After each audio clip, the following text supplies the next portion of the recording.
Did you ever meet Jim after wrestling, like at conventions or signings or anything? I did saw him at one convention. I think the last one I did in New Jersey, where he was doing. I didn't listen to the speech where he was talking about gays and all the other stuff he did in the thing. But I saw him and I was going up and he was going away from his meeting.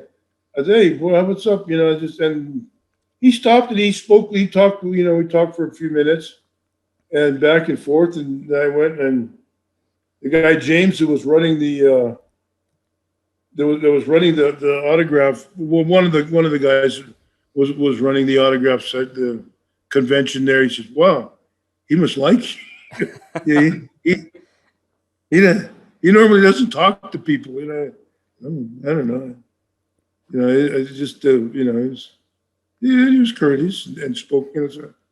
But yeah, I heard that he wasn't a big fan of the boys or anything, which probably stands to reason. After a while, he was so it was just he wasn't. They didn't look at him like one of the boys. He actually wasn't, but he was this Marvel cartoon character that everybody worked around. I said, you paid to see what you got what you paid to see. A muscled up guy. I said earlier at the beginning that came running in the ring, gave guys a bunch of stiff clotheslines, shook through them, and then ran back out to parts unknown.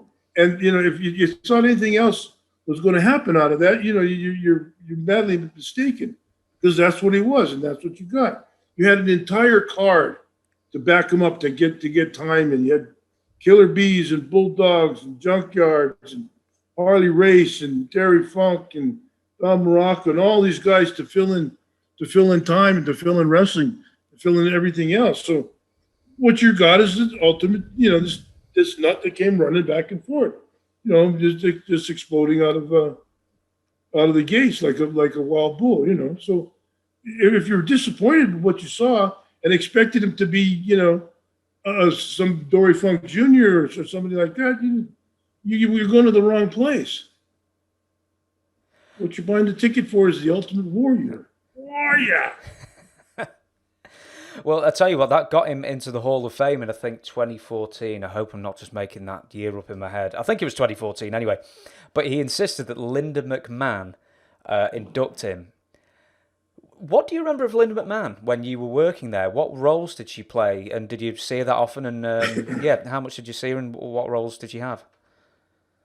She was head of the legal department and head of the legal department, and hadn't really actively entered into the company as such. And I saw her in subsequent years, making appearances on the Raw or whatever it was, and making different before Stephanie started moving in as the head lady. She made a couple, but she wasn't. But I'd met her a couple times. Was always a nice, engaging lady.